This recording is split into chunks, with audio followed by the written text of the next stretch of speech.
Scott Patton leads the field to green. Underway at North Wilkesboro, Patton to the early lead, the whole shot into one.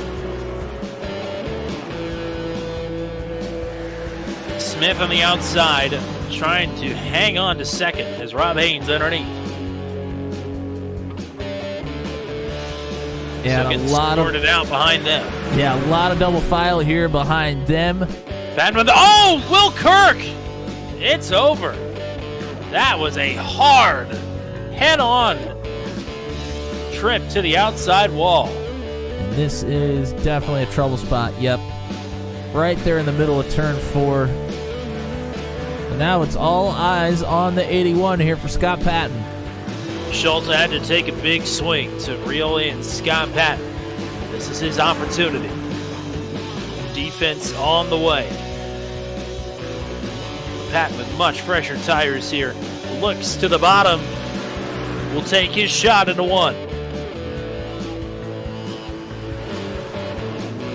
Schultz will get the drive off the top side. Great defense there by Schultz. Knows that he needs to get down to the bottom there in turns 3 and 4. The big run here for Patton. Underneath up to the door. Patton with a drive. Trying to move Schultz up off the middle. This might be Patton's lead to retake. No, Schultz is still here. Great battling here. Widener, who is yet to come down pit road, is going to be right in the middle of this thing. Patton trying to set the pick. Schultz going to shoot the middle. Schultz now with a bump. It has been an absolutely dominant performance for Scott Patton, who is going to come out of turn 4 to take the checkered flag for the first time this season in Max V. Scott Patton wins North Wilkesboro. But here is Scott Patton burning it down on the front stretch. Atop the grounds of the former Anniston Air Force Base lies the world's greatest super speedway, despite what some may say. It's the 2.66-mile dream circuit, Talladega Super Speedway. In just a few moments, round number 17, the final plate race of the season for Maximum Velocity Racing League, is about to take place. 65 laps in the heart of Alabama is around the turn on turn 200. A blind knight that uses echolocation, viewing the dark, treacherous world through sound. Trapped in a dungeon deep, endangered by combatants, where hazards lurk around every corner. Make sound to have vision, or don't and be stealthy. Avoid impaling threats throughout the dungeon to escape. Engage with other prisoners. I've been hearing about. Could you find the key and unlock my cell? Free them to fight back with more allies. Let's take this guy. The dungeon labyrinth has many paths and even more traps. Struggle through the darkness to find your freedom.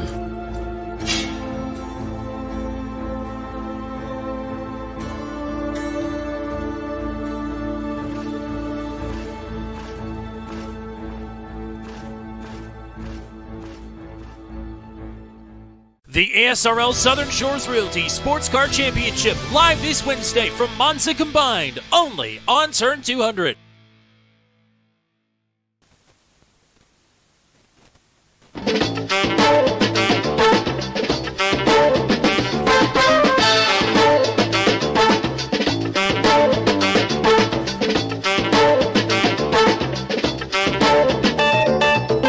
And now, our feature presentation.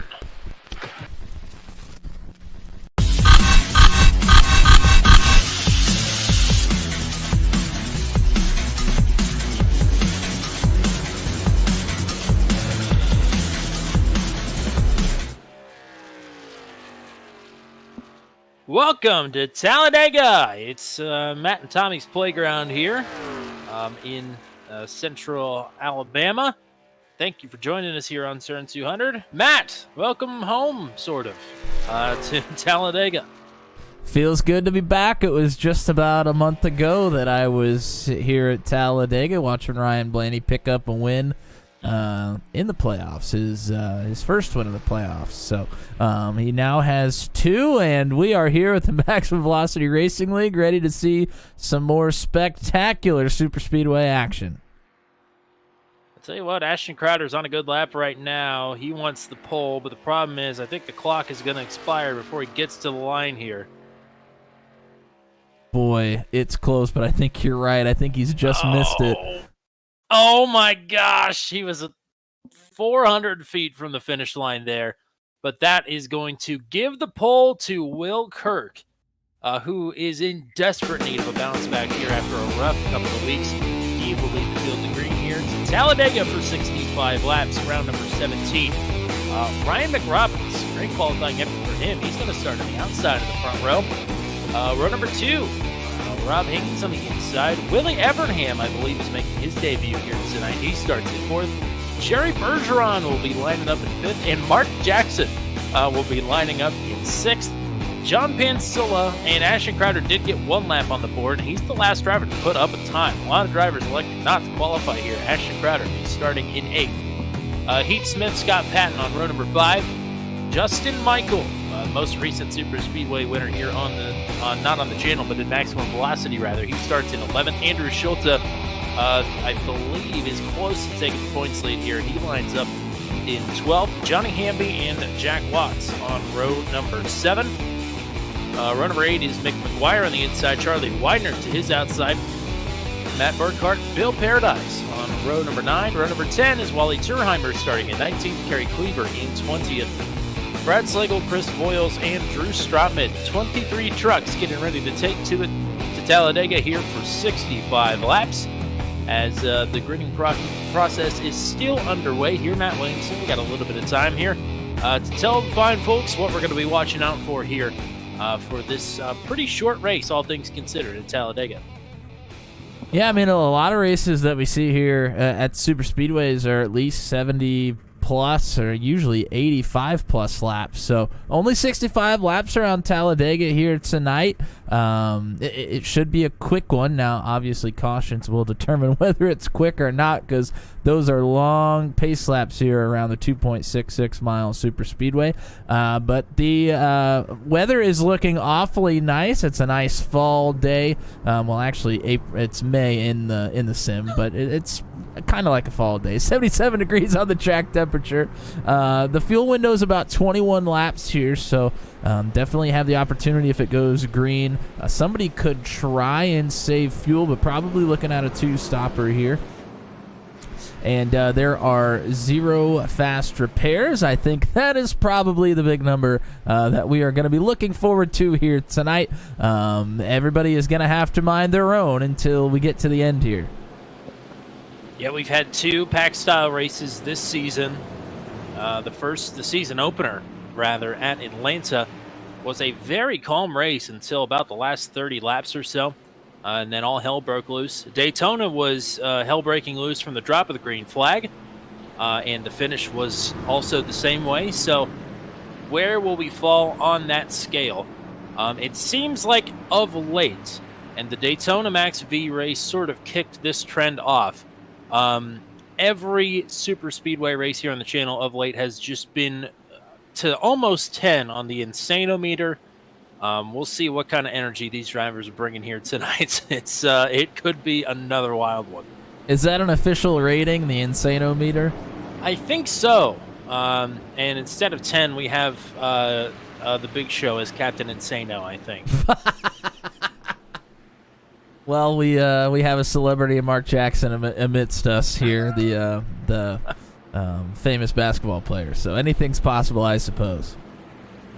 Yeah, I was told by Ashton Crowder, who's a big basketball guy, of course, to try and sneak in as many Mark Jackson, Golden State, I don't know, offensive basketball terminology as I possibly can here tonight. So we'll see. It's going to be a full court press, I can tell you that. All right, there we go. We're off to an absolutely blinding start here. Green flag is waving. We are racing at Talladega. Will Kirk, Ryan McRoberts to the line.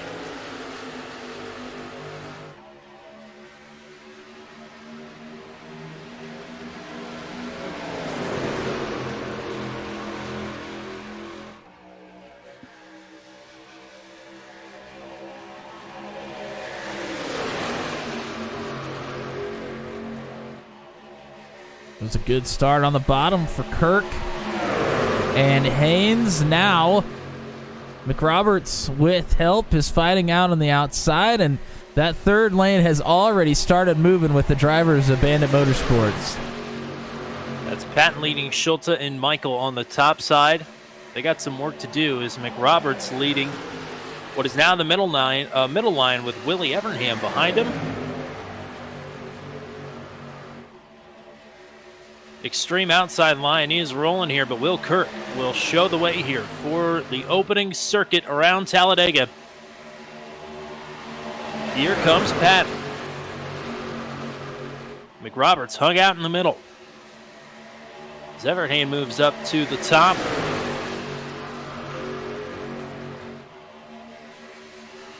Yeah, McRoberts, nobody to work with, but still trying to hold his own here as that third line starting to gain numbers. McRoberts will slide up behind Michael.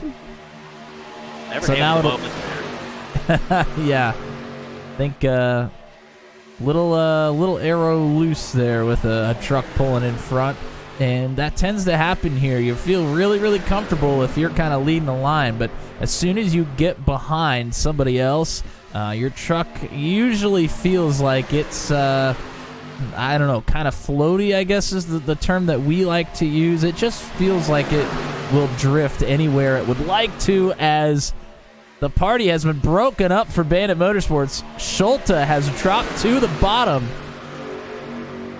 Well, I think everybody at Bandit Motorsports knows their best shot at the title this season lies with Andrew Schulte. As Michael started to miss a couple of races down the stretch here, Scott Patton had a big hole to dig out of. Andrew Schulte with at least one more race questionable up in the air for Ashton Crowder this season. Schulte has a realistic chance at the title, but he has got to put up the finishes here. Not that he's had any problem doing that of late. So it might be an early lap lead here for Andrew Schulte. We'll see where the team goes from there. He didn't lead it by much, though, so maybe that's me just talking out of the side of my mouth, I guess. Scott Patton with a nose out in front.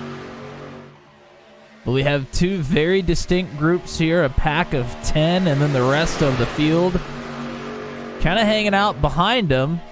Crowder leads that second pack, and there was a large group of drivers that decided to not take qualifying times and just kind of let the race come to them as it may. So a lot of drivers really wanting to make it to the end here, and I can't say I blame them. And not only that, but that is one of the prevailing factors, I think, but also this fuel number is in such a precarious and weird position here.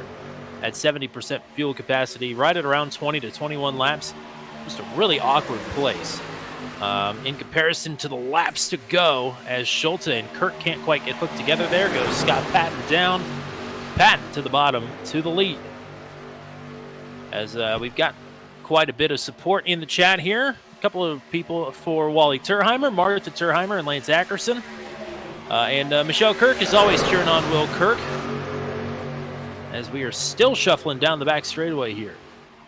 Yeah, and Heath Smith has dropped out of that front pack. He's looking to hang out for a little bit. And we mentioned support for some drivers here. Will Kirk, he is right up here in the mix, pushing Scott Patton, who went up to block that outside lane after moving to the bottom. And then Turheimer is, he's one of those drivers looking to make it to the end. He's hanging out in the back, and he'll make some noise later. Kirk was doing an awfully nice job at Daytona before he got caught up in an accident that took him out.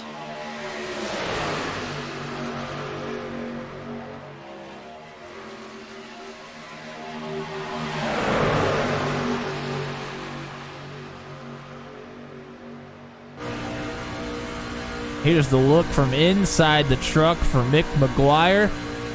He's on the outside lane here towards the front. He has a nice view of these drivers who have been shuffling back and forth, fighting for the lead.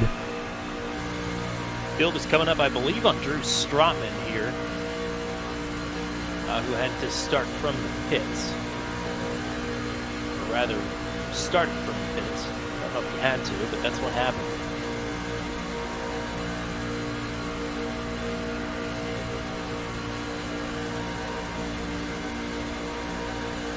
Looks like everybody's starting to settle in here. McGuire, he is laying off of McRoberts in front of him by about a truck length and a half. Not really looking to push too hard here.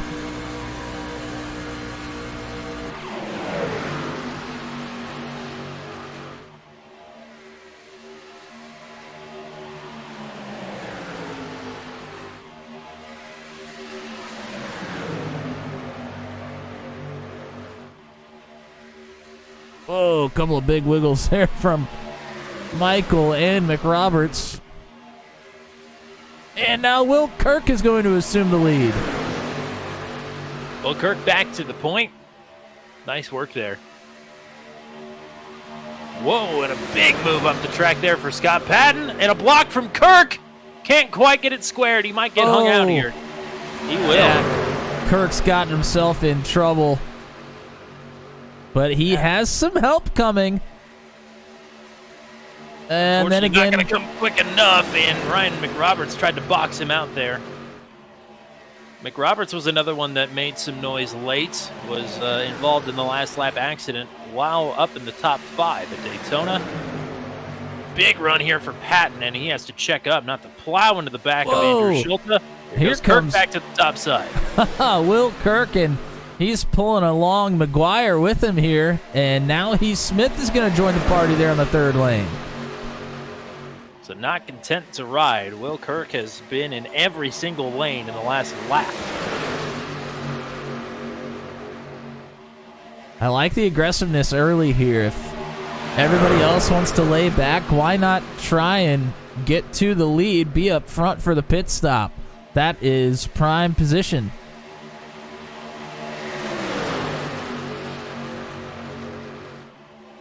Three wide for the top spot here on lap number 9.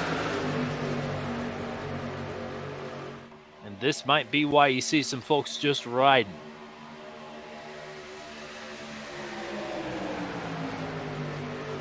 Rob Haynes leading the bottom. He was the leader last time around at the line. This time it's Schulte in the middle.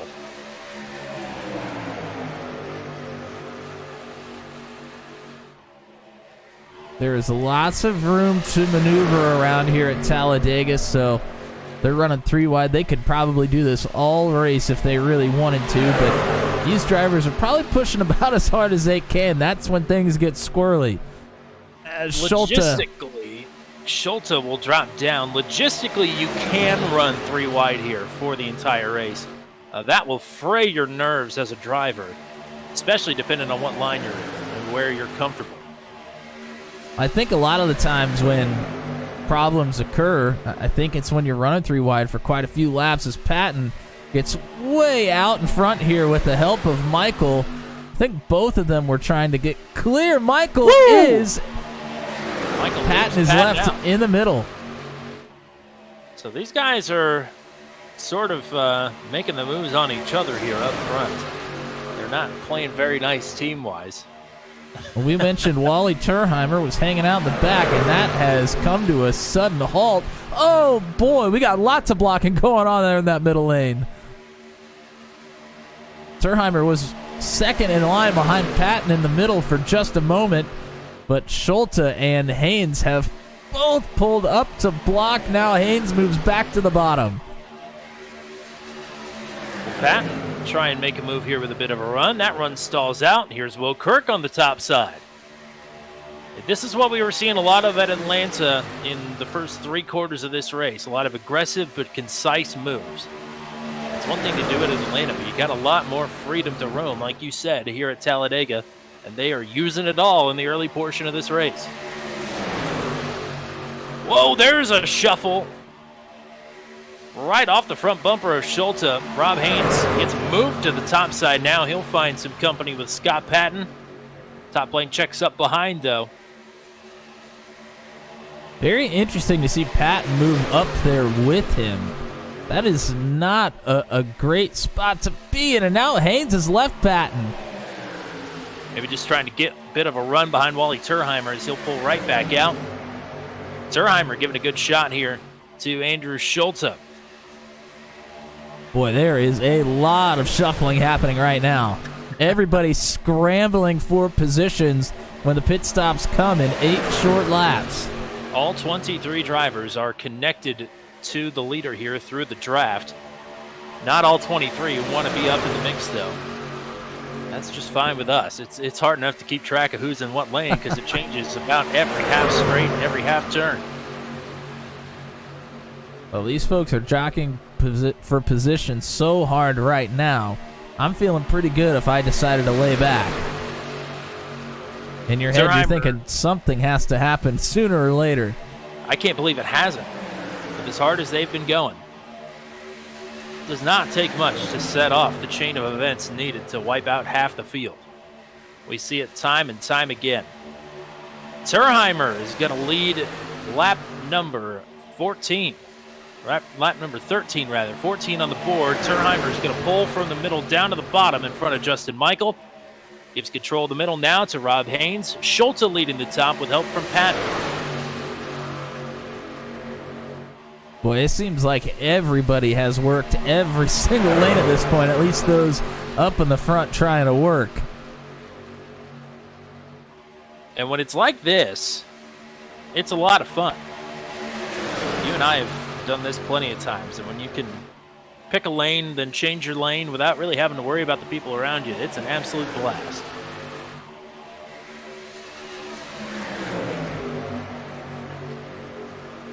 Brad Slagle over the radio, he's at the tail end of this front group here. He says that he is having problems with his brake pad.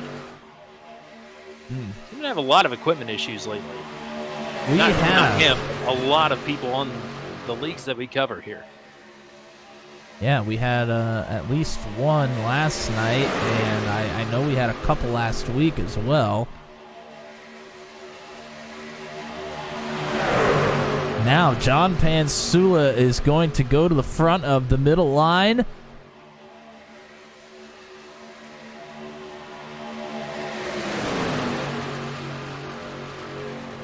There's a lot of space on the bottom here, but the top 2 lines have really stalled out. We're approaching pit stops here probably within the next 5 laps or so.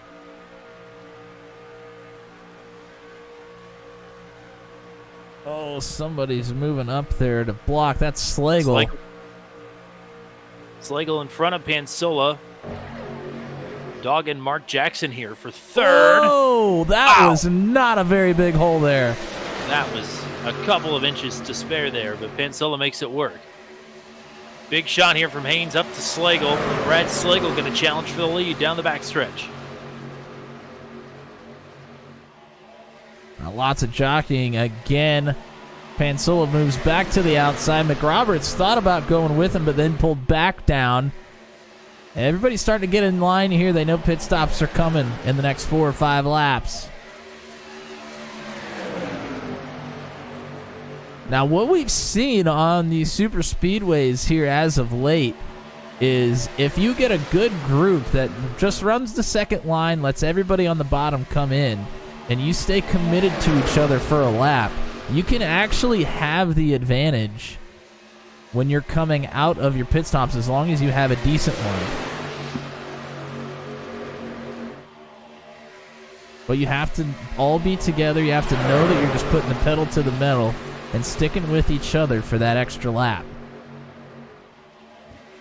I want to point out for our viewers here, this orange and yellow truck you see back here with the number 1 on the side, that is actually scored as the 000. That's Jerry Bergeron. I believe Jerry's making his 2nd start with Max V this season.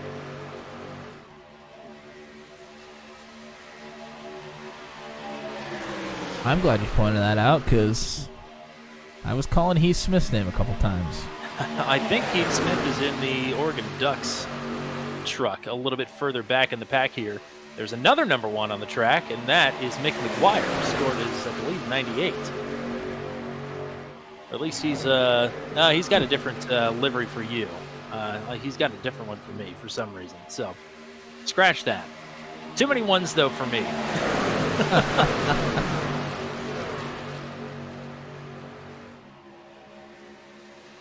Brad Slagle leading.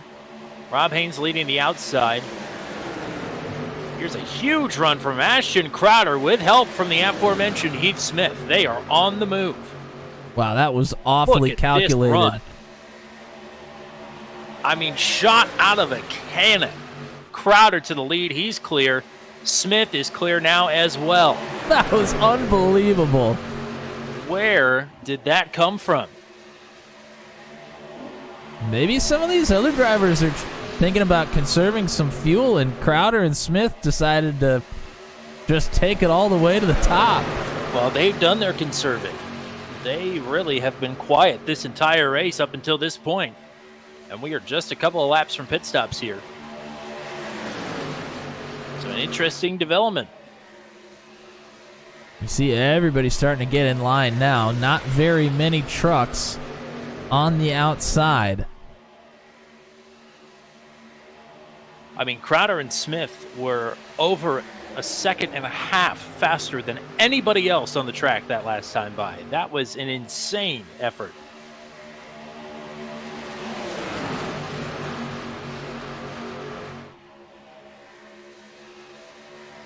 Bergeron and McRoberts looking to do something similar here. They have pulled out a line, so they more than likely will not be pitting this go-around. Oh, Bottom is checking up big time. Justin Michael got a bit out of sorts there.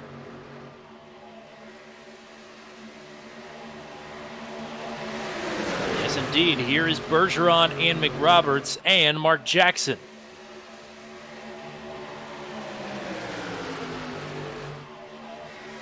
All right, so we are going to put lap 21 up on the board. We have done some calculating and have gotten some help, a couple little birdies. We think this is the number. Now, when you get out there, you can save a little bit more fuel. You might be able to go another lap, maybe another one, but that's really pushing it. But I think some of the drivers were looking for fuel save, and that's when Crowder and Heath Smith were able to pounce. The other thing that could throw a wrench in this is if we have a big stack up into pit road and the caution were to come out. You would think that might help the drivers that stay out, but sometimes it does not, depending on where the pace car picks up the field.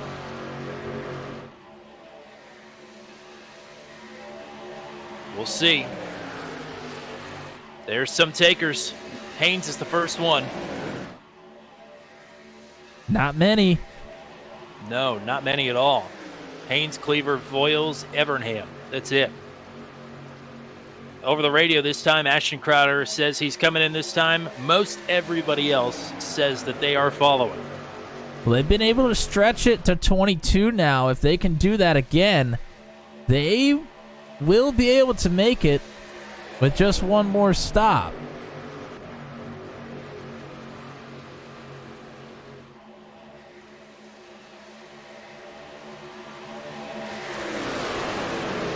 We saw a group of, I believe, 28 at Daytona in the Venom Truck Series. Not quite as big of a group here, but anything more than about 10, and you're going to be really asking for some elbow room here. Big sense from Crowder and Smith. Smith with a bit of a lockup. Oh, wow. Everybody does a nice job. Haynes awfully close to the wall there as well. Able to get it in cleanly, though. Oh! John Pansella missed his box. I think that's who that was anyway. Johnny Hamby and Jack Watts both have a tough time getting into their stalls. Oh, I think Kirk may have just missed his stall. Gonna be a slow stop. You see him still haven't even put the left sides on yet. Mistake for the 9 is gonna set him back big time track position wise. Good getaways for most of these gentlemen, but not all.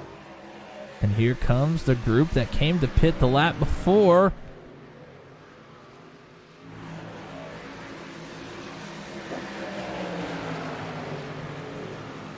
Being led by Rob Haynes here. They should have some good momentum. We'll see how far up they can get. The leaders of this cycle already into turn 3, though. They have cracked into the top 10. I think if you follow the chain up, they might be able to form into a bigger pack here. But it is going to be close, especially since they're sort of getting shuffled out.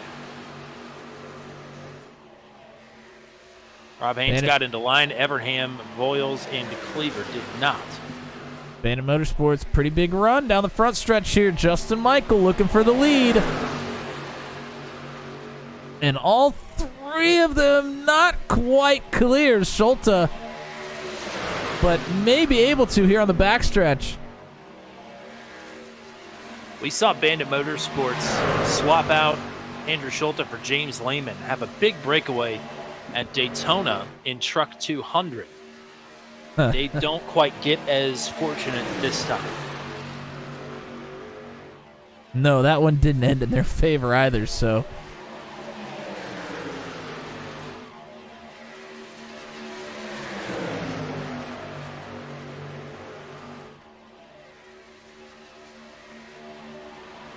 There's a pretty big breakaway between groups here. Top 9 are all together here. Charlie Widener in 10th, I think. Maybe just out of draft range here, unfortunately. Yeah, but they are single file and pushing. Yeah, if they work together, they can certainly make it up here. And we've talked about fuel save, so fuel save might be on the mind for some of these drivers as well. So definitely not out of the question that they can get up there, but they got to work together smartly. Fortunately for Mick McGuire, he picked up a black flag, I believe, on his pit exit, so he has had to come down and serve a pass-through penalty, but it is cleared, and he is making his way back out onto the track.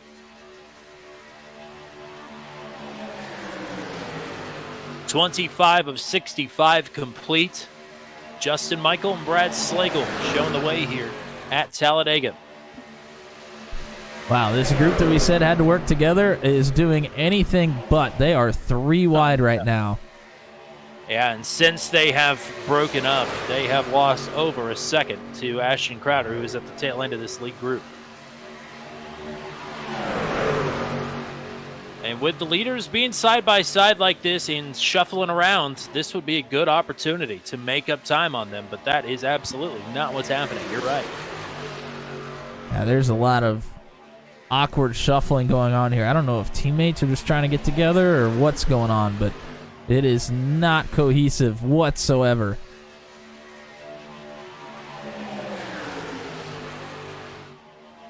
The crazy thing is that last lap, they didn't lose any time. So if they all get together, they are definitely going to make up time on the leaders. Yeah, they gained about 4/100ths of a second.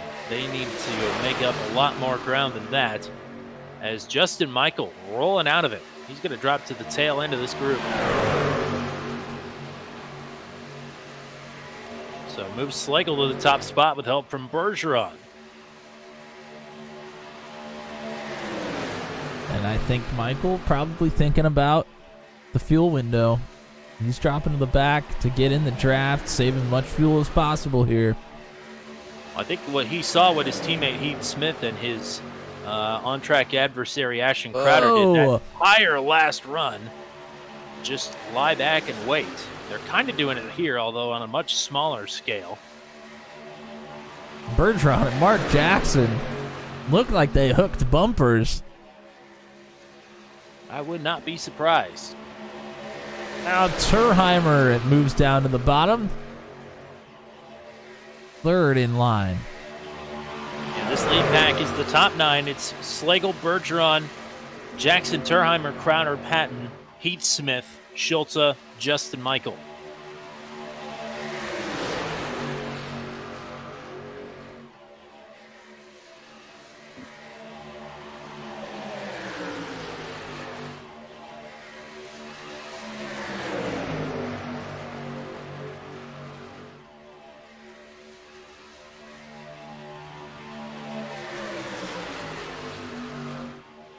And Mark Jackson is going to lead it.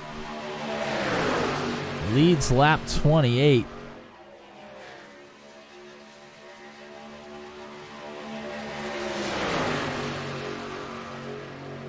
This would be where I would slip in the Golden State Warriors joke, I think. Great push there.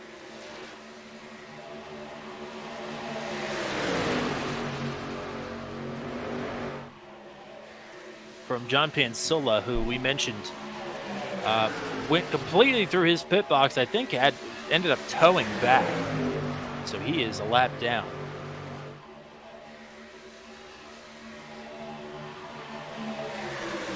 A lap down, but a player in the game here. Yes, indeed. And look who's back to the lead back here. Everybody. It happened just like that. They got it together. It took a little while, but they did. Once they got single file, we figured that they would be making up massive gains here. And that is exactly what happened. It only took them 3 or 4 laps once they got together. Could be an issue on the fuel save game, though. They had to push hard to get up here. Yes, they certainly did.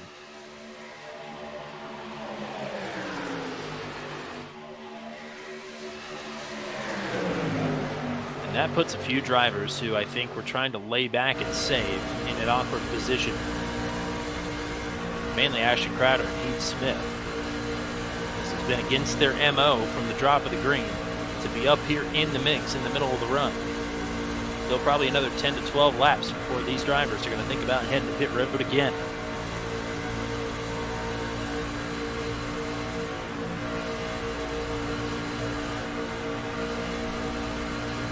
Yeah, this field is under the control of Mark Jackson here on the outside. John Pansola is a lap down on the inside line. And now Jackson will drop down in front of Pansola. So it's the first look for Ashton Crowder at an open playing field in front of him.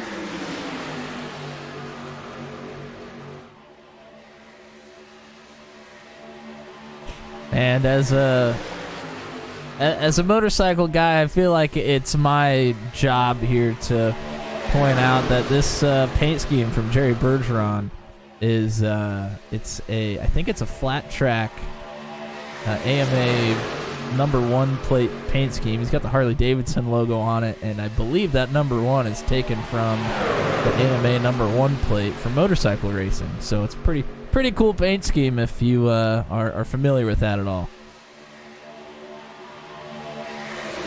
I'm not very familiar with it, but I concur. It is a good looking truck.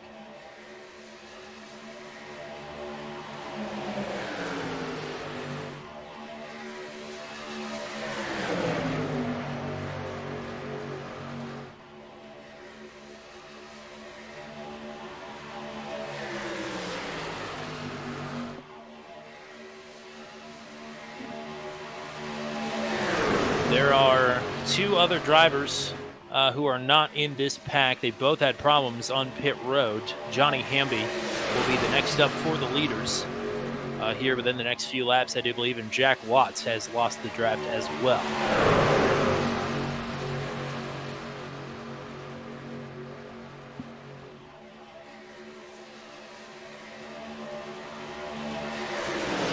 Things not quite as crazy here right now as they were there in the opening green flag run, or the opening fuel run, I should say. Only double file. No triple wide, 3 deep, 4 deep. Yeah, there were about 11 or 12 trucks, all 3 wide together there for quite a while in the opening stint. Calmed it down just a little bit. Everybody's looking to make it to lap 44, and that is a very comfortable number where you know you're going to make it to the end. Gotta go another 10 laps to find that number. Ashton Crowder, the points leader, led his first lap of the day last time around by 37 1/1000ths, and then has dropped back You're quite a ways, even with Brad Slagle here, third in line, but battling for second. The driver that led that charge to bring the second group back up into the lead pack is Will Kirk. He has reappeared towards the front of the field here, third in line on the outside. Kirk has made a lot of great moves here tonight already. Just had a pretty big slip up on the pit entry into the box. Not necessarily onto pit road, but to his pit box. And that's what set him back so bad in the track position game. But he's done a good job of rallying the troops and finding his way back into the top 10 here. Johnny Hamby here will stay to the high side for the leaders. Hamby, I think, will make 4 trucks 1 lap down. Pansola, of course, second in line on the bottom here, will get the free pass should the caution come out. Mick McGuire and Drew Strotman all a lap down as well, and all in this lead pack. Only driver not in this lead pack now is Jack Watts, back in 19th. Another big run from Smith and Crowder. Crowder not quite able to leap out in front of Jackson. They'll stay even here. And I wonder if this is a conscious choice, because it seemed like that middle lane was going real strong at the beginning of this race. Or maybe the real speed here is about a half lane up from where they're at. You know, to be honest, I'm not sure it's really one lane or another. We've kind of seen all lanes prevail at some point here in the race. I think it's just a matter of how well you're able to work with those around you. Since your dancing partner and maybe a kiss of track temperature from the Alabama sunshine here. I mean, I think... Go ahead. Sorry, I was going to say, I think certainly the second or third lane is the place to be. We've seen both of them be able to leapfrog, but one mistake out there can really hurt you, so you have to have it tidied up. Well, we've seen Smith and Crowder working together pretty well, not just in the race here, but they got in quite a few laps in practice as well. Practicing some pretty aggressive maneuvers in practice, as you would expect. Smith, of course, was running second last week at North Wilkesboro and blinked out of the session. So he is looking for some massive redemption here tonight at Talladega and doing a fine job.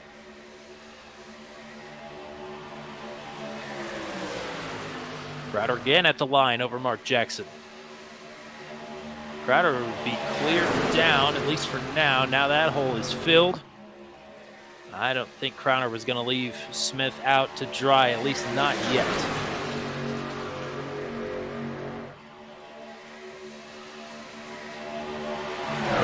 Crowder said before the race he was maybe a little bit worried about finding a dance partner here, given his point situation and the fact that he's knocking on the door of a decade of wins here this season alone. But he's found a good partner here with Heath Smith.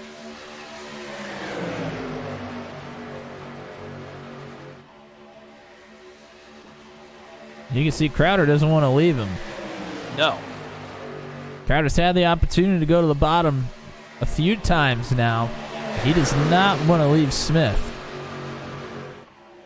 Doing everything he can to try and throw some dirty air here on this 17. To maybe get the big run and check up the bottom.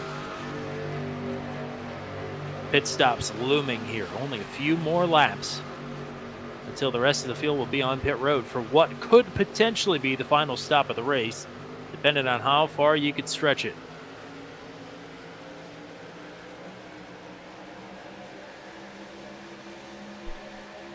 I wouldn't be surprised to see things kind of ratchet up a bit here. I think we saw in that first round of pit stops just how crucial decent track position is on pit road entry. I think it would be a mistake to just sit back here.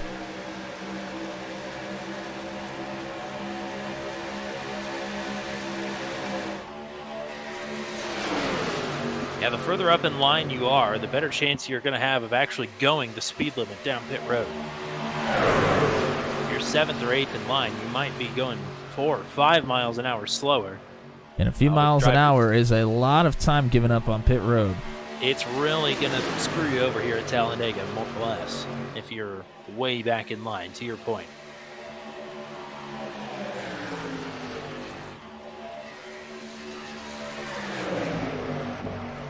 Remember, first round of pit stops was triggered by Rob Haynes, Kerry Cleaver, Chris Voiles, and Willie Evernham on lap 21.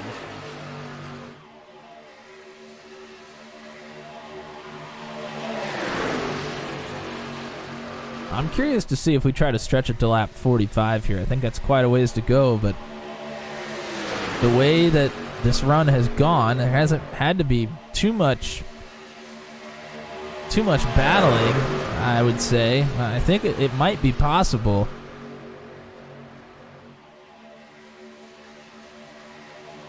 That would really allow you to let it go and do whatever you want to there in the last run.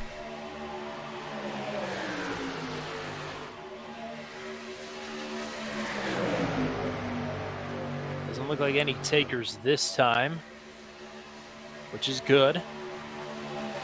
Rather it be a two-stop race, if I'm being honest with you.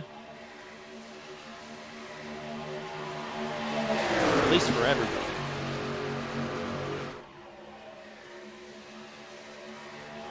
And for those curious or trying to count at home, I know it says 24 laps to go rather than what lap we're on. Currently on lap 42. So indeed, if we're going 21-21, we should see 4 trucks on pit road this time.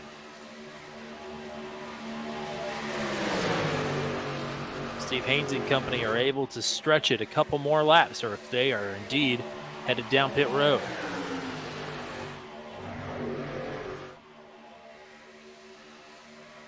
Haynes back in 14th, and his crew all are staying out this time. Hey, Michael Milfeld in the chat. What's happening? Wish you were here, partner. Off the back of your fantastic race last week, but appreciate you coming to hang out. Oh, wow. Bit wiggly there up top. Whoa, big wiggle down on the bottom. and that... Just Mark Jackson said over the radio he is pitting this time, right as his steering wheel took him under the yellow line there. Wow. I don't know if that was equipment. It is very possible to get turned left when you get pushed here. Whoa!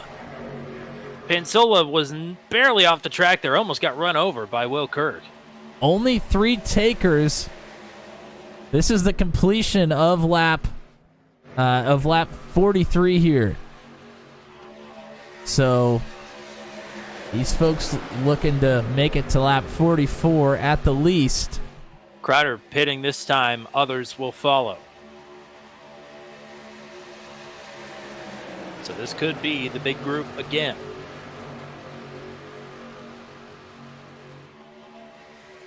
Jack Watts and Drew Strotman, who had lost the draft there, will also pit this time. Drivers on the outside here, assuming they are not coming down pit road. That's Patton, Schulte, Michael, and Widener. They all go by. A couple others as well. But here comes the majority of the field. Ooh, boy. And a couple of close calls there, but no incidents to report on that one. Yeah, pretty clean pit stops there. Looked like Bill Paradise nabbed a couple on an aggressive entry. That was good work. So Patton, Schulte, Michael, Widener, Slagle, McRoberts, Wally Turheimer. They have stayed out here. So they, I do believe, for sure can make it to the end. I think everybody that's on pit road right now should be good as well, although it's pretty close. Yeah, well, this is the number we were looking for. This is going to be completion of lap 45. I believe this is going to give you the opportunity to basically push as hard as you need to in this last run. Whoo, boy, Patton really set it in there.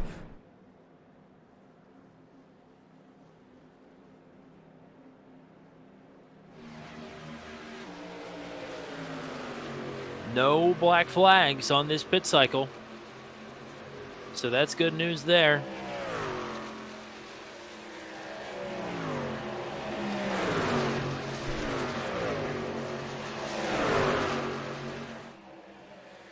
Bergeron, Crowder, Heath Smith, Chris Voiles out in front of the lead group here. This has gotten a little convoluted. A little.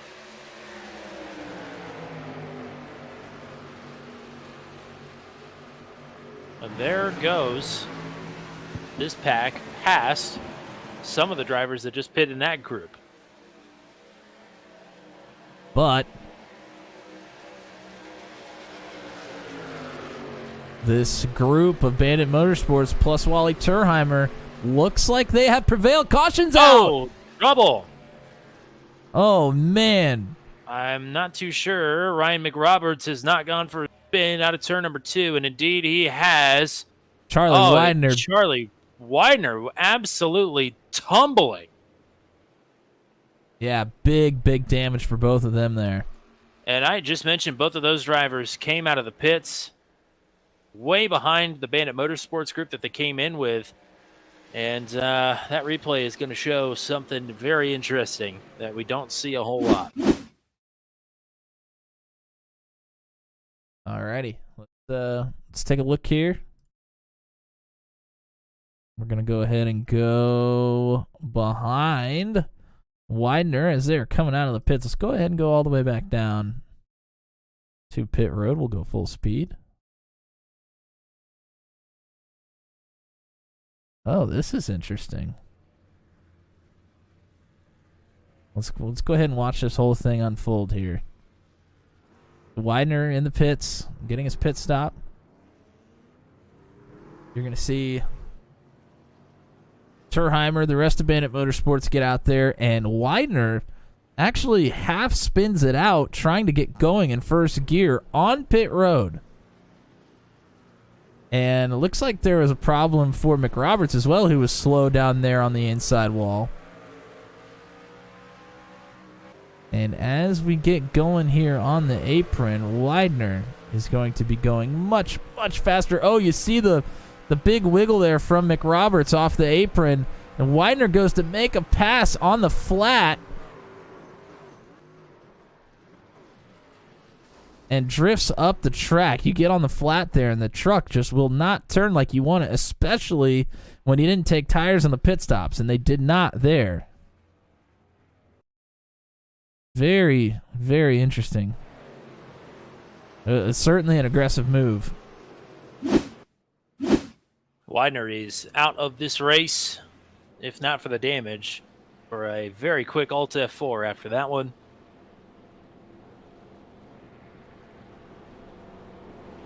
So that will give the lucky dog to Johnny Hamby.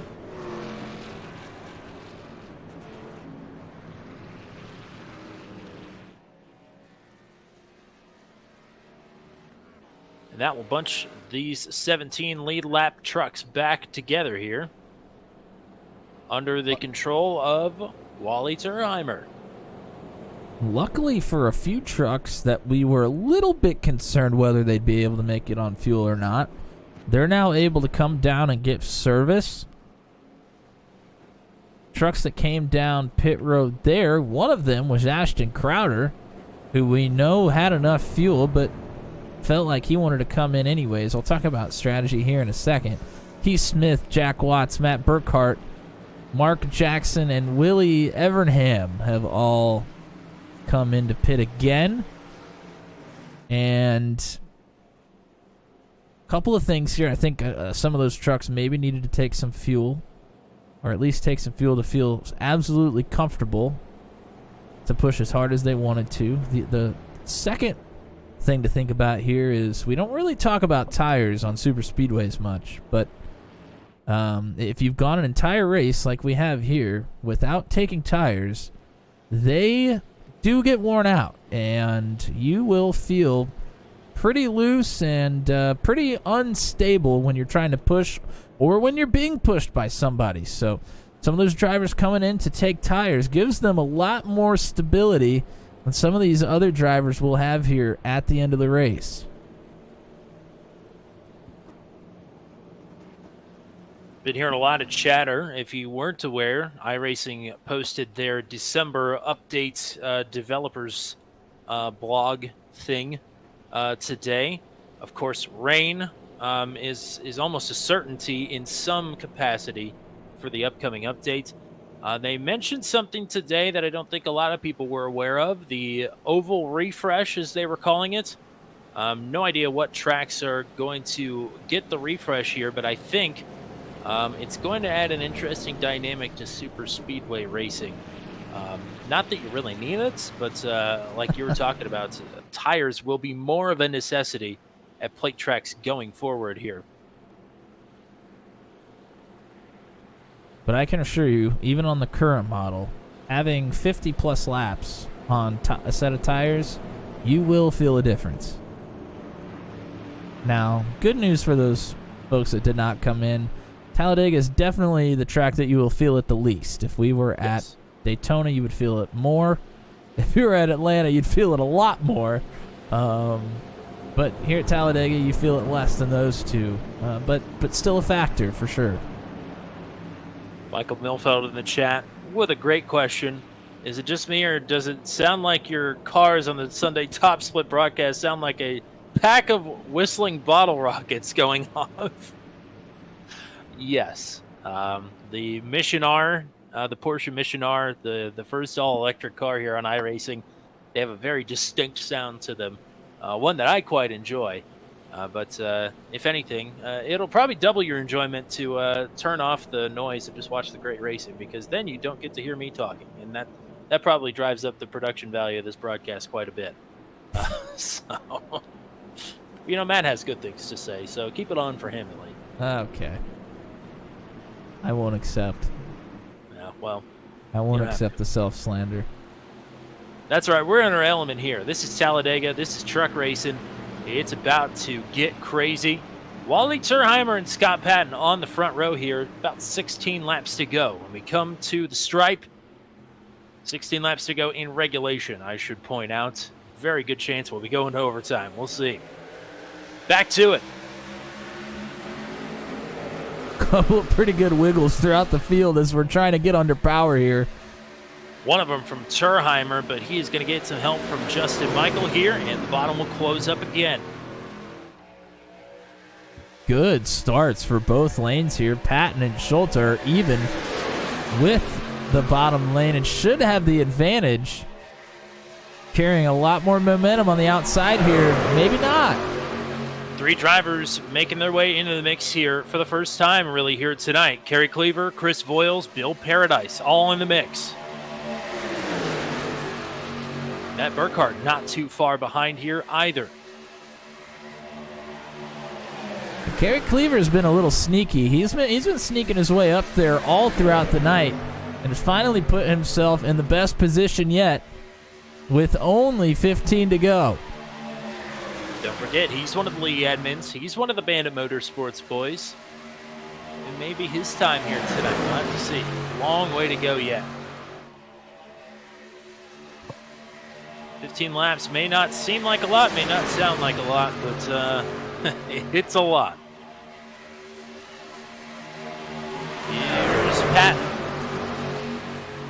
Maybe clear. Probably doesn't want to take it. Now he is not clear for sure. Turheimer back to it on the bottom.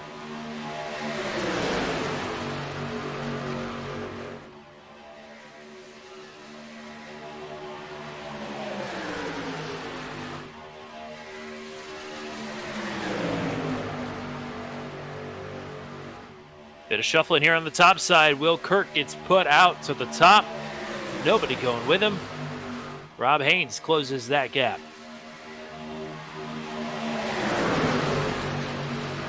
So Kirk will find a home back in line in front of Mick McGuire, who's still a lap down. He and Drew Strotman will be battling for the lucky dog should we get another caution here. Break it out 2 and 3 wide through the pack.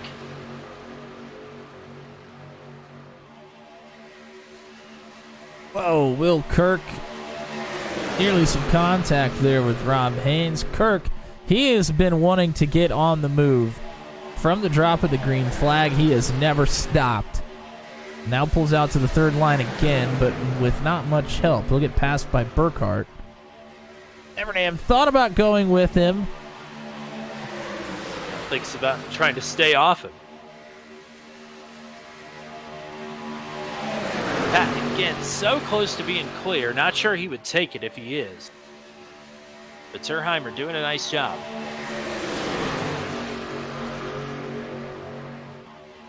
It's been a dead even here at the front of the field. Nobody really able to get out front and get an advantage.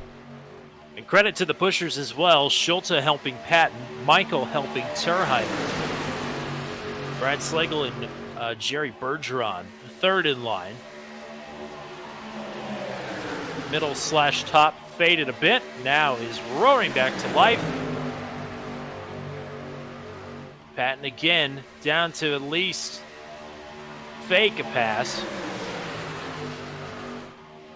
So close to getting clear.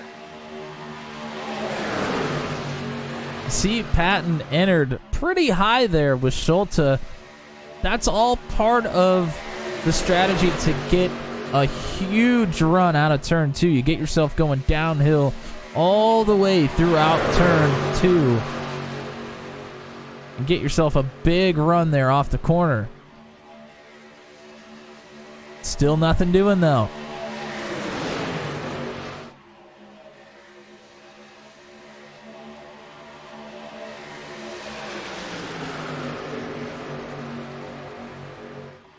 Big shot from Michael to Terheimer there, but a sustained push from Schulte to Patton. Patton again, so close to getting clear. I think he is clear now, but Schulte is not. Will Patton take it? No, he stays up top. You don't necessarily need to take the bottom. Of course, if you're clear at the line every time, even if you're just a nose out at the line every time, that's going to win you the race. I think the fear is you're going to have some folks leave you on the last lap, and you're going to be kind of a sitting duck. That's certainly the risk you're going to take as the middle is checking up. It started with Cleaver. Haynes and Burkhart gets the worst of it, but they don't crash. Wow, Woo. Will Kirk put his truck in a truck length gap exactly. And the stop line is absolutely roaring here. Kirk is being aggressive. Yes, making very aggressive moves here. He's moved up to the third line. Makes Patton's this run up all to by block. himself. Now Wow. Evernham has gone with him finally. That duo has been brewing for about 10 laps now. Kirk and Evernham now fading a bit. Mark Jackson, Matt Burkhart are up top as well to try and help. Oh, Evernham into the wall, loose. Gonna hang on to it, but I'm sure damage on the right side of the truck, and the top line is gone again. Jerry Bergeron thinks about it, but Kerry Cleaver gonna plug the hole. Now his hand is forced. And now Kirk pulls back into the middle lane, so Bergeron is going to move backwards unless he can find some help. Kirk pulls out again. Intensity ramping up here, 9 laps to go. Rob Haynes all sorts of loose here in the middle line. It's still Patton and Terheimer up front.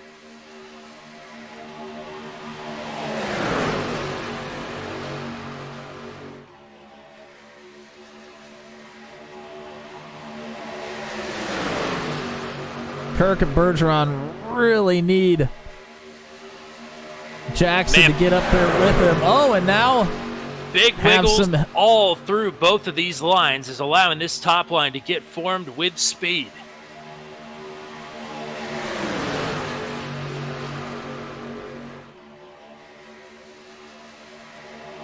that third lane starting to get there. They are going to be even. All 3 of these lanes are about as steady as a baby giraffe here around Talladega. By my calculation, that's not very steady. That's not steady at all, partner. And that truck and third in line on the third lane behind Kirk is actually Pansola, who is, I think, 2 laps down at this point. Yes, he is. But still pushing. is a factor. Bergeron might get clear here with the help from Kirk on the top. Question is, where is he going to go with it? Is he going to stay on the top? 3 wide, 3 deep here at Talladega in the closing laps.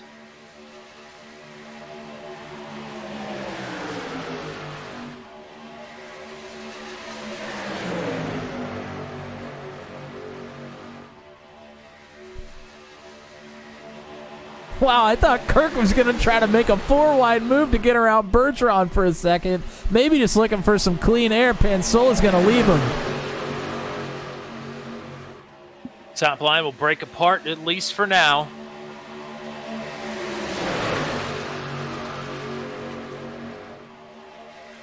Here's a big surge from the middle.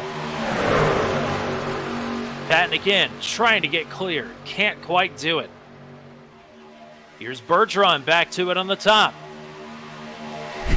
I see Heath Smith and Ashton Crowder just waiting there behind him. They've gotten together just waiting to make their move. If this caution does not come out, which it feels inevitable at this point, where are they going to go? Where can they go? But they are coming up with Johnny Hamby here in a hurry. It is possible to go 4 wide, but you really got to trust those around you. Yeah, Crowder thought about it there. Puts on the brakes behind Rob Haynes. 6 laps to go. Brad Saxton says, let's go 4 wide. He wants to see it. I think me and Brad have been 4 wide a couple of times before. Has it ended well? Maybe 10% of the time. Yeah. 1 out of 10 doctors recommend you going 4 wide.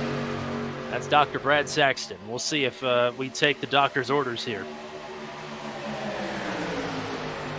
Well, if we make it down to the last lap, I can almost guarantee it on the front stretch. We've only lost 1 truck from this race. Everybody else has a shot that's on the lead lap. 18 trucks all here together, vying for the win. And here's your 4 wide. Whoa, oh, no, there they go. Cleaver into Crowder, and that is the back half of the field. Caution number 2, and it's the big one.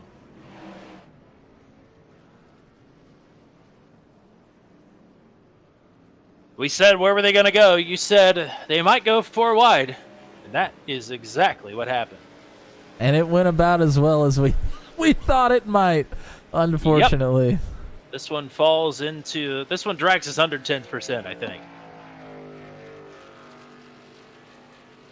We'll take a better look at it here.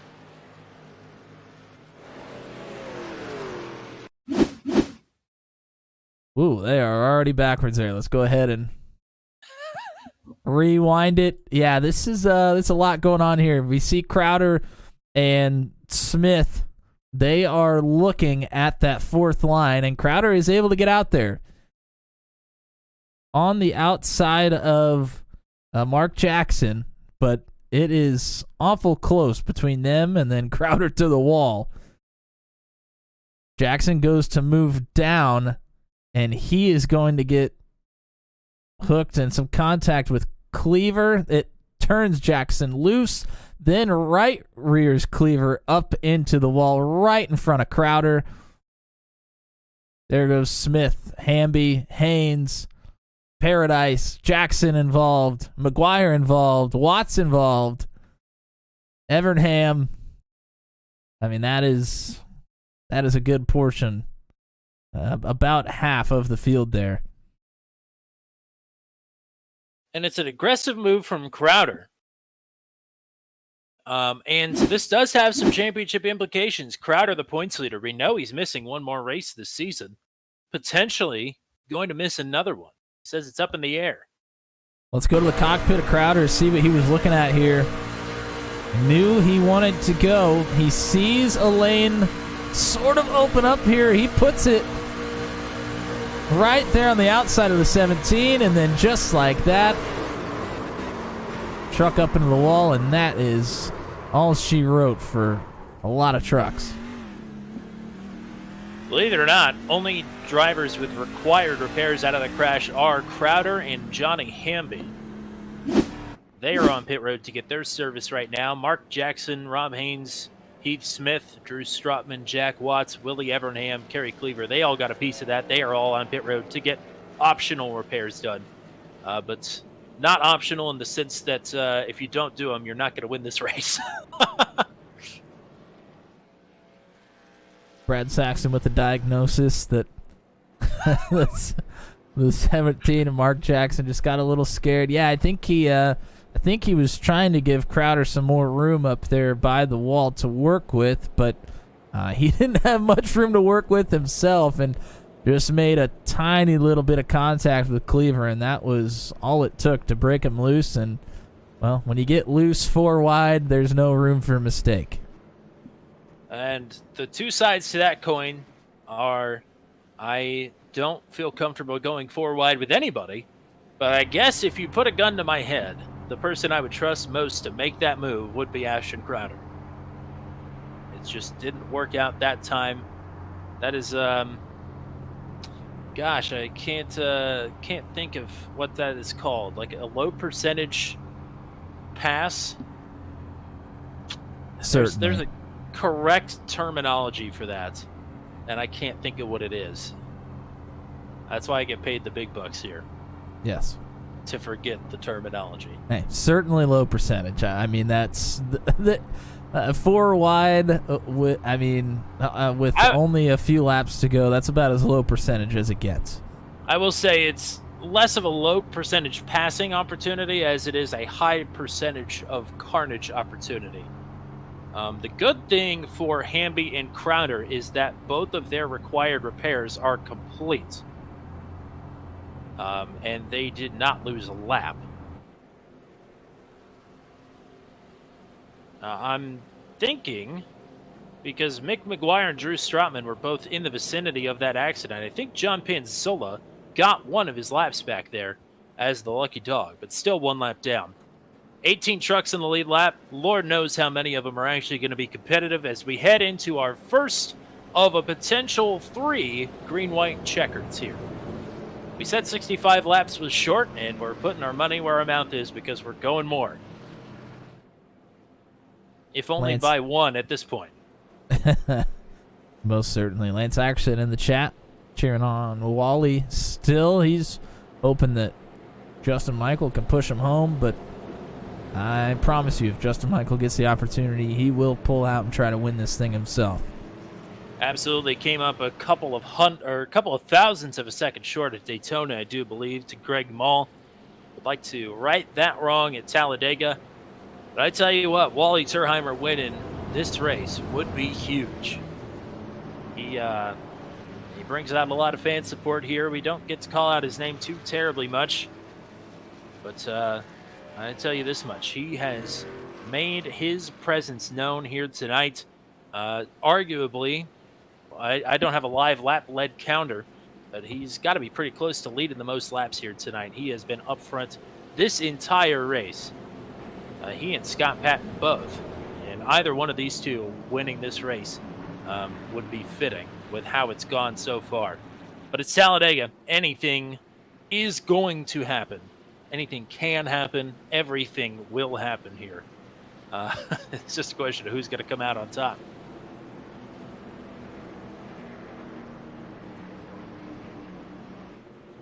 Nervous moments for everybody. League admins, drivers, broadcasters, fans at home, or wherever you may be watching from. Strap in. Potential final 2-lap run to the checkers here. Wally Turheimer and Scott Patton. Boy, that top line does not get going at all. Jerry Bergeron stacks him up big time. Patton now will get the help from Andrew Schulte. Michael with Turheimer. Michael fades off the 75. Oh, Kirk moves up to the top. Burkhart will be third in line on the bottom now. And there goes Kirk looking for the lead on the third lane. Here's Kirk with help from Bergeron. 3 wide for the top spot. Advantage Turheimer here into 3.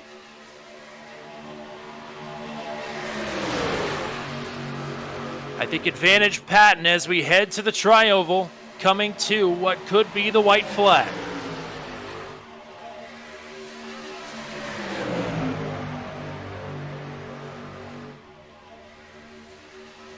Next flag ends it.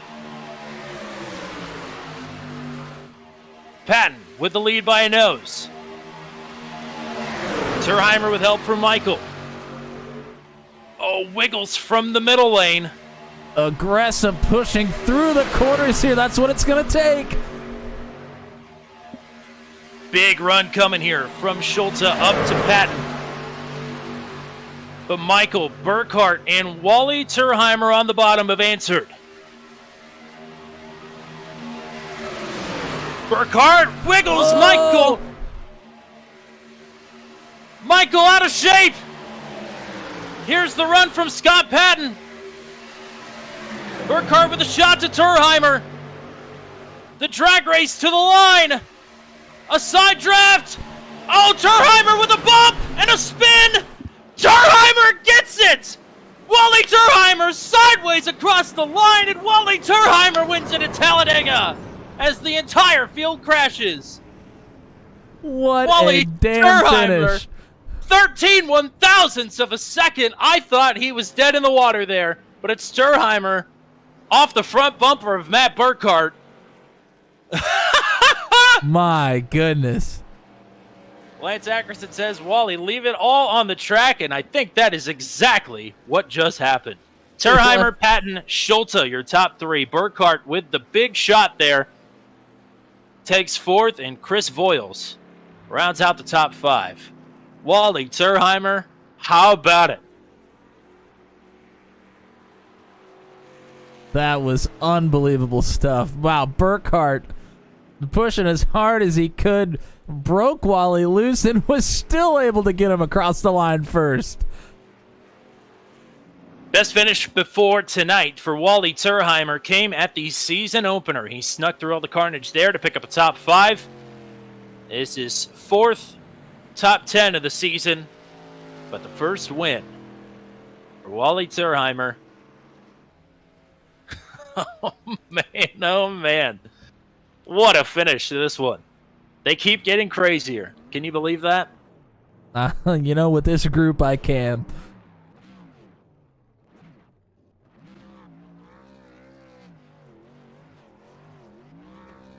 This is a popular one over the radio from the drivers. Everybody congratulating Wally. We got a lot of Go Wally's jobs in the chat here.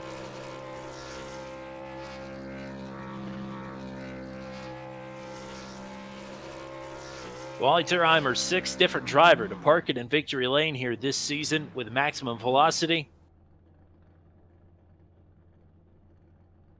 Well done. I'd say let's go take a replay of that before we get to our full finishing rundown here, because that was quite the finish to this one, and it all started basically with Burkhart and Michael breaking up that bottom line.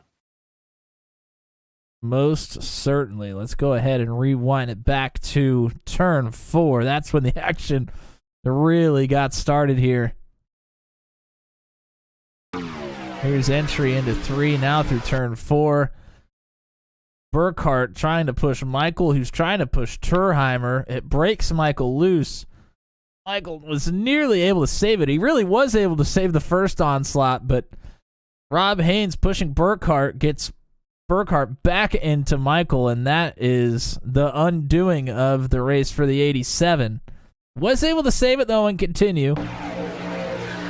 But now, Burkhart, massive shot here to Terheimer, and it looks at this point like Patton has this thing in the bag with Schulte.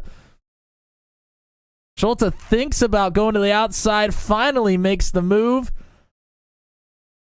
and that is the last effort.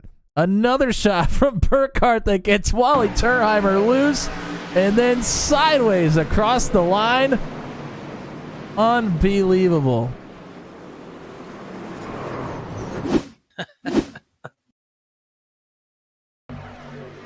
One more look. Full speed.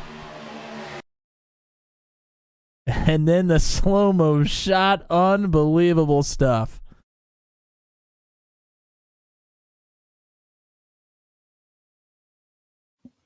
That's the third photo finish of the season, but this time the top 5 all within a tenth of a second. Incredible. All right, let's do that full finish rundown here, partner. Wally Turheimer with the win, first win of the season. Scott Patton, after his first win of the season last week, he follows it up with a second-place finish. Andrew Schulte cannot stay off the podium. He is racking them and stacking them here. P3 for him, and a crucial moment. Matt Burkhart, first top 5 of the season for him, and I do believe as well for Chris Voiles, who will round out your top 5. Rob Haynes in 6th, Will Kirk in 7th. Bill Paradise, good 18th to 8th run here for him. Jerry Bergeron will sneak in for a top 10, as will Brad Slagle. Mark Jackson in 11th. Ashton Crowder, all things considered, good recovery for him in 12th, as well as Mark Jackson there in 11th. Justin Michael will finish in 13th after that melee. Jack Watson, 14th. Kerry Cleaver in 15th. Willie Evernham back to 16th. And Johnny Hamby, the final truck on the lead lap, in 17th. Bruce Stratman, John Pansilla, and Mick McGuire down in 20th. Heath Smith, I do believe at DNF in 21st, and DNFs for Ryan McRoberts and Charlie Widener there to bring out our first caution, 22nd and 23rd. And we will talk to our seemingly perennial podium finisher here. You can't keep the man off the podium, and for good reason. Andrew Schulte with the P3 finish here tonight in one of the most iconic finishes already, I would say, that the channel has ever had. Schulte plays a role here, pushing Patton, trying to make the move there late, comes up just that little bit short, but a fantastic effort here tonight, once again. Appreciate it. Yeah, we're just, I didn't know if we were going to get back to the podium or not. I know we were just working the best we could with our team, just to get any of us really the best finish as we possibly could, and we just found ourselves in the right spot. So I don't know if this was any bit skill based, but it was definitely a team win for Bandit Motorsports. There we had 1 through 6, I think. So that's we did pretty damn good. I'm proud of that. Well, I think Matt and I respect the art of the super speedway racing, and I think for you, really, all 3 of the podium finishers, you 3 barely left the top 5 at any point here tonight. You got up and led laps off of Scott's front bumper. You pushed Scott for the majority of this race. You guys didn't leave the front here tonight. I'm sure that was the game plan, and it was well executed. Yeah, that first stint that we had was pretty crazy. I don't know if we had to have been running that hard that early, but hopefully it put on a good showing, because we definitely mellowed out that second pit cycle, and I think everyone was really just trying to save fuel to make it to the end if it was going to stay green the whole time. So it was a good break amongst the chaos, and then I mean, it didn't get like super crazy, but obviously it started to pick up there towards the end. Pushes were getting a little more aggressive, and some people were getting a little more impatient, just trying to go somewhere. But like I said, all in all, I'm just super stoked for Bandit Motorsports being able to do as well as we did tonight. I know we've all of us have run together a lot, super speedway wise, and I think this is probably the best, if not one of the best, showings that we've had as far as where we had all placed at the end of the race tonight. Matt, what do you got? Well, congrats on the podium finish. Worked really hard for it here tonight. You kind of mentioned that second run was pretty mellow, but man, the first run was kind of all out there. Almost looked like the end of the race. Was that all just trying to get track position for pit stops, or everybody just kind of antsy about the super speedway race? What do you think kind of played into that? Maybe it was a little antsy. I know Scott had pulled out on the backstretch on lap 1, and he had commented afterwards. He was like, I wonder if Andrew's stupid enough to follow me up here. And, I did. So then we just went to the front, and like 3 or 4 laps in, I was ready to get out of there, because I'm not one to run up front towards the beginning of a race, or it's like super speedway race. I'd rather just chill in the back and let things sort themselves out. So it was a little different for me tonight, and I'm happy we were able to get through all that and keep the truck in one piece, at least until we cross the start-finish line. Then I guess if we brought the steering wheel home, if that's the only thing salvageable after that, so be it. Oh, I tell you what, partner, it has been an incredible stretch of finishes for you here. It's another podium for you. I know you got people you want to shout out and thank here, so we'll let you do it. Congrats to Wally, first of all. Super excited to see him in victory lane tonight. I know those don't come often for him, so I'm sure he's going to enjoy this one. Shout out to the rest of the Bandit Motorsports teammates, Scott, Matt, Chris, Rob, Justin, Kerry. I know Kerry got caught up in one of those last couple wrecks there, and Justin got shuffled out in turn 3, so unfortunate there. But like I said, just glad that these Bandit Motorsports guys got the finish that we deserve here. We've been looking forward to one like this for a long time, and just glad we were all able to finish up here. And then shout out to you guys. Really excited to go back and watch this, hear what you guys have to say, especially like I said, that first stint. That excited to hear what you guys say about that. Shout out to Patented Paints for the paint job, and shout out to my wife and kids. And for those of you counting at home, 6 podiums in a row for Andrew Schulte. We'll hopefully be talking to you again here next week, but nice run. Thank you, sir. And your most recent winner before the drop of the checkers here tonight is Scott Patton, and he follows up that win with a second-place finish, and a hard-fought one at that. You and Wally went rounds here all through those last couple of restarts. You finished P2 to Wally, but a nice run here tonight and a dominant performance if there ever was one at Talladega. Yeah, I will take it after that one. That was a blast for sure, especially having Bandit Motorsports 1 through 6 at Dega. What are the odds of that? I think I should take that to Vegas and see what I can do. I would say the Vegas odds of that were pretty low, but somebody would be getting a nice payout. That is for sure. Mentioned it with Andrew. He said he wasn't sure if it was luck or skill, and I posed it back to him that I think it absolutely is skill. That you, Wally, and Andrew really didn't leave the top 5 at all throughout the night.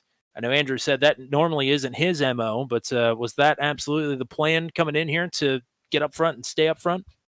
I would say absolutely not. We didn't qualify, and we started P10 halfway through the field, so I was mid-pack anyway, and the green flag dropped, and I think it was before we even hit turn 1, I had momentum. Went to the outside, and I tried to see who would be foolish enough to go with me, and there was Andrew pushing me. So right from the drop of the green, we went straight to the front. I was like, well, might as well stay up here now, and that's kind of how the race played out. But no, our original plan was actually to go to the back and kind of see how fuel mileage plays out, do some pit strategy and that sort of thing. But yeah, all plans kind of go out the window once the green flag dropped, and this was a pure example of that. So, but it worked out for us. We kind of stayed up there, and yeah, had some great teammates up there to push us and keep us up there. Well, the best laid plans, you know what they say, but get you the podium here. Matt, what do you got? Well, congratulations on the P2. You kind of mentioned fuel strategy a bit right there. Were there some games being played between the drivers in the first couple stints trying to save as much fuel as possible, or was it somewhat of a comfortable number to get to here? It was, we knew it was right on the edge. I think the guys were eyeballing 22 laps, which if you break it down to 2 stops into thirds, that puts us at 66 laps out of 65. So we kind of knew we were right on that edge. Unfortunately, with that strategy, it doesn't allow us to kind of short pit, which has kind of been in our favor for Bandit Motorsports. It's kind of worked out in our favor a lot in the past, where we can kind of short pit some guys and come out and get some clean runs and build a gap. But with that fuel strategy, with it going green the whole way, that fuel gap kind of stayed pretty tight within, everybody was pitting, had to pit within a lap in order to make it on that 2-stop strategy. So there really wasn't, the strategy was kind of black and white going into it, and it continued to play out even throughout that first caution there. You saw that caution flew, I think, just as we came off pit road. So everybody had just pitted, so that really didn't affect the fuel window whatsoever. So yeah, we wanted to, and we wish we could get offset, but there really was no smart way to do that, so it kind of was played out for us.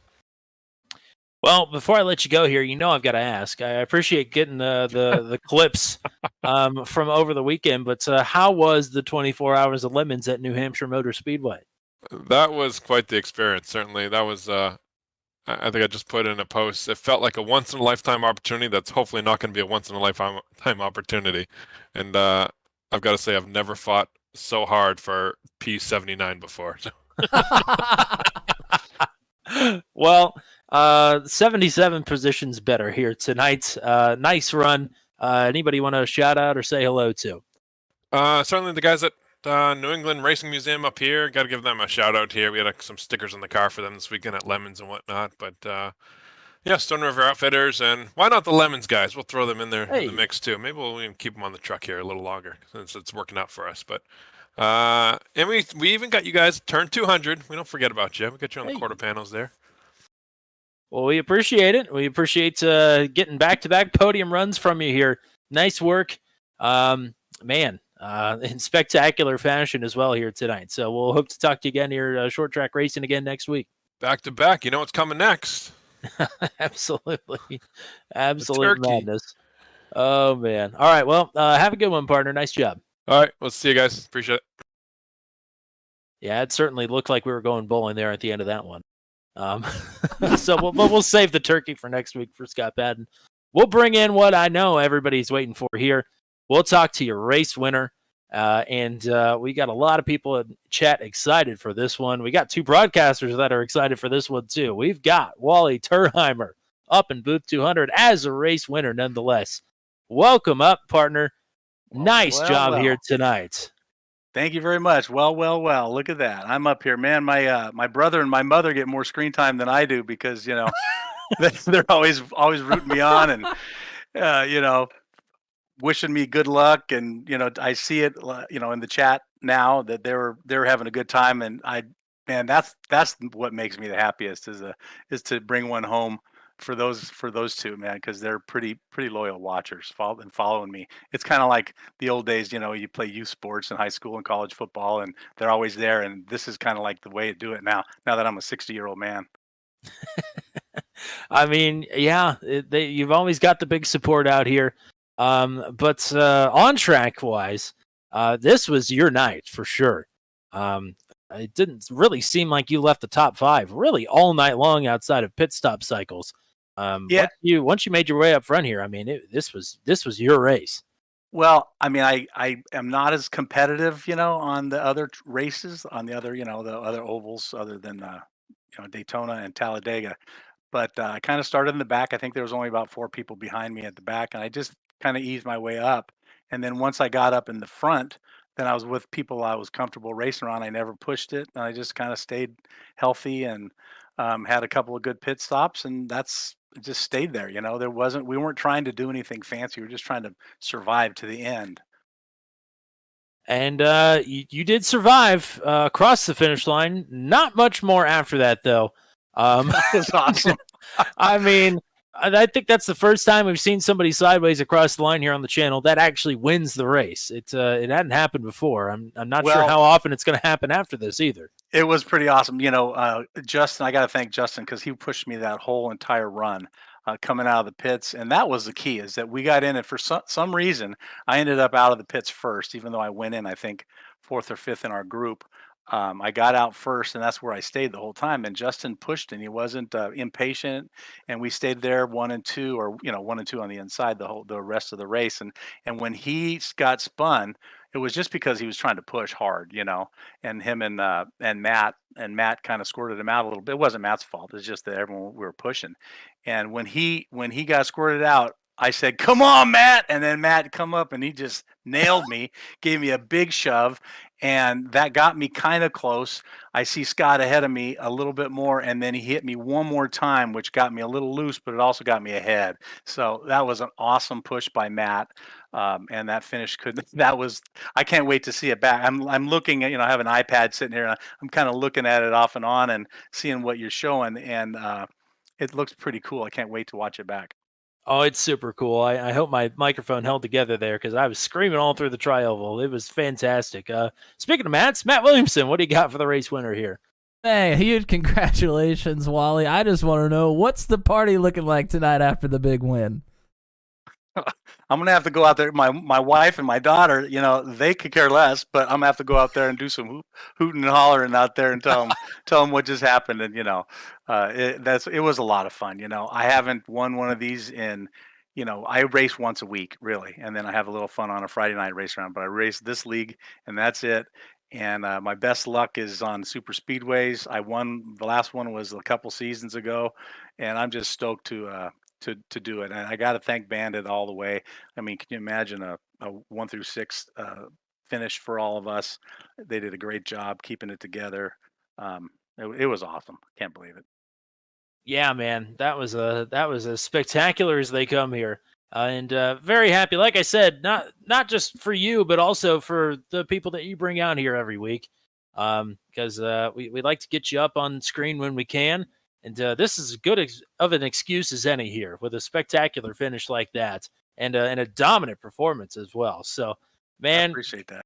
good on Hey, you. I like to. I appreciate you bringing the truck up when you see them up on the chat, and it's nice that you give them a little bit of time, and then you show my Dutch Bros truck that Scott made for me last year, and I like to get a little screen time for the Dutch Bros. So It's a good looking truck too. We don't mind putting that on screen. That's for it, sure. you know what, it looks better up front. I think. Jeez, I haven't agree. seen it up front. Well, we've given him Wally a taste of the front here. We may be hard pressed to get him anywhere else other than up front here, week in and week out. We'll take that. All right. Well, but you know what? Well, you know what's going to happen now. Next race, my right front's going to be gone in 10 laps Oh no. because I got to win now. Well, we'll look forward to where are we at next week? Martinsville. We'll look forward to Wally Ross Chastain in it for the entire length of the race to get some screen time. But man, in the meantime, go celebrate the win, man. Fantastic stuff here tonight, and awesome to get to talk to you here in the winner's circle. And we'll look forward to doing it again here soon. All right, Tommy, Matt, thank you very much, guys. Appreciate it, and I enjoy watching these things back. It's always fun. Oh man, that Woo, was. doggy. I mean, green to checker. That was a classic here tonight with one of the best finishes we've ever had here on the channel. That was a big W. The drivers of Max V deliver again on the super speedways. Fantastic stuff. Yeah, they never cease to amaze us. Really, at any point, it doesn't matter if it's a short track, super speedway, anything else in between, road course. They just put on the good shows, and just another spectacular one for us here tonight. Unbelievable stuff, and Wally kind of mentioned it. Big shout out to everybody that was hanging out in the chat with us here tonight. Of course, Martha and Lance were out here cheering on Wally. Brad Saxton hopped in the chat. Looking forward. I think we may get to talk to him here in a few minutes after we go off air. So excited for Brad to be in the chat. Ashton Crowder, of course, a little bit earlier. Michelle Kirk was cheering on Will Kirk, and boy, he was really putting the moves on as well. Just came up a little bit short here tonight, but put on a heck of a show for us. And then he was in the chat. Soggy was in the chat. So thank you, everybody, for watching. And boy, I know you enjoyed that one just like we did. Absolutely. If you enjoyed it on your way out of the stream here tonight, if you would, please hit like and subscribe if you haven't done that already. Of course, everybody that was chatting has done that for sure. But you definitely want to hit subscribe because we got another banger in store for you next Thursday night. It is 200 laps at Martinsville. That is going to be just as treacherous as Talladega here, scaled down to a half mile. Oh boy, oh boy. Between now and then, Sunday afternoon, with the Porsche Mission R official top split strength of field race, they will be at Virginia International. And they've split the last 2 weekends, so maybe this weekend we'll make it 3 in a row at VIR. Monday we are off for now. Tuesday we're back in action with the Venom Truck Series at USA International. More short tracking on Tuesday nights ahead of our Thursday night short tracking. And in between those, Wednesday night, we are not short tracking. We are very much big tracking with the ASRL Southern Shores Realty Sports Car Championship at Monza combined. Just about one of the biggest road courses we can go to. And it is going to be fast-paced and a whole lot of fun. So that's what we got coming between this Thursday and next Thursday. We hope to see everybody back. And we hope to see everybody rejuvenated after a fantastic duel here tonight in Talladega. Thanks to everybody with the Maximum Velocity Racing League. Thank you to the GOAT, Mr. Matt Williamson. Thank you to everybody who was watching from around the world here on Turn 200. Till we meet again, I'm Tommy Cook. We are saying so long from Talladega, where Wally Terheimer pulls it off in an absolute banger of a race here tonight.